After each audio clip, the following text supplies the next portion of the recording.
niseme tu toka asubuhi Mheshimiwa mkuu wetu wa wilaya ametupokea vizuri sana sana sana, na tumeendelea naye mpaka tulipofikia katika hatua hii ya kufika kwenu nyinyi ndugu wananchi. Kwa hiyo tunapokuja hapa tunataka tupate mawazo mapya,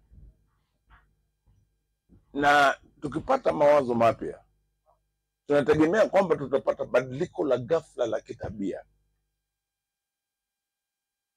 Nchi inayoongoza katika kulima pamba, kilimo cha pamba, ni Amerika. Amerika hii ya Trump, wamemchagua juzi Trump. Wachina walikuwa wanafuata, lakini sasa hivi Wahindi wanaonekana wanafanya vizuri, na kama vile wanataka kuwapita Wachina.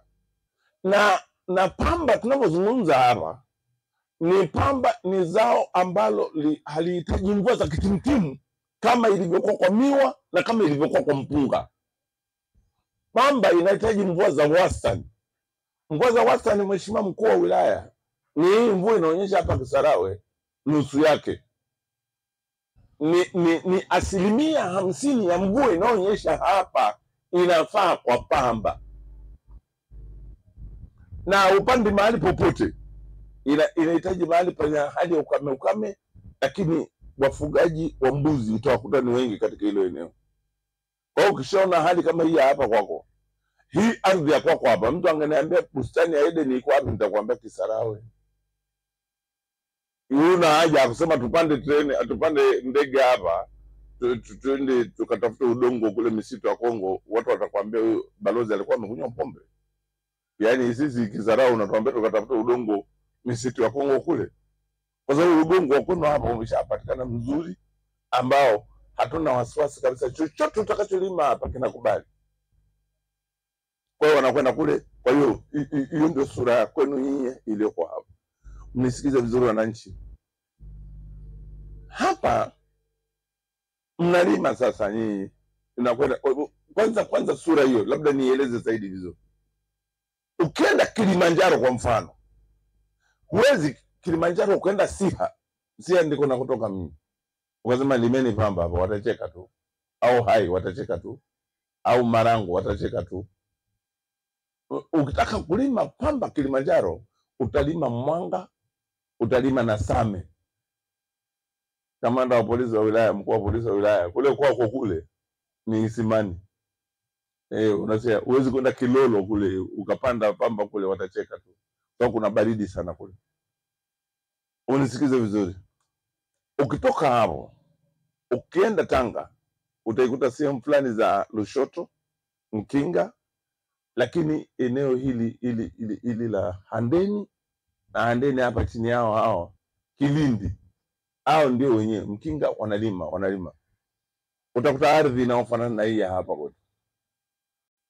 Sasa tunasogea mbele zaidi, tunataka tuone sasa tunakwendaje.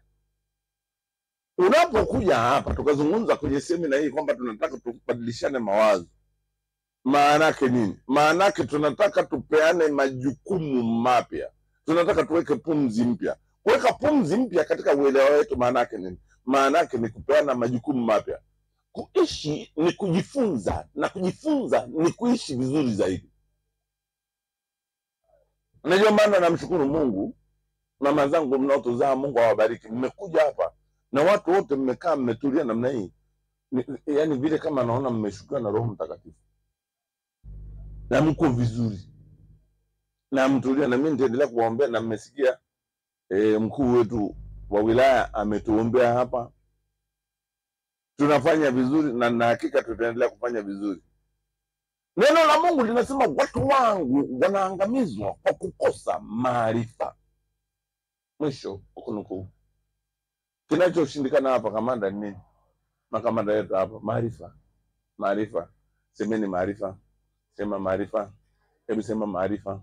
Hebu mwangalie mwenzako kama aseme maarifa, alafu mpige kipepsi, mwambie wewe vipi. Hebu sema maarifa.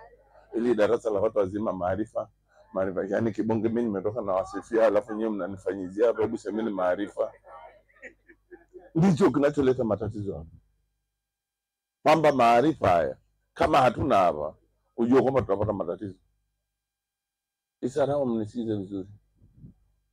Neema iko hapa. Hakuna mtu duniani asiyekuwa na akili. Watu wote wana akili. Asije mtu akakudanganya hapa, ustadhi, ashehe hapa, imamu, mchungaji, mkanisikize vizuri, akakwambia nyinyi watu wa Kisarawe hamna akili. Mwongo. Mwongo. Mungu asingeitwa Mungu kama angebagua. Kila mtu aliyeko hapa, na akina mama Kisarawe nimekuja kuambia, matumbo yenu hayazai mapoza.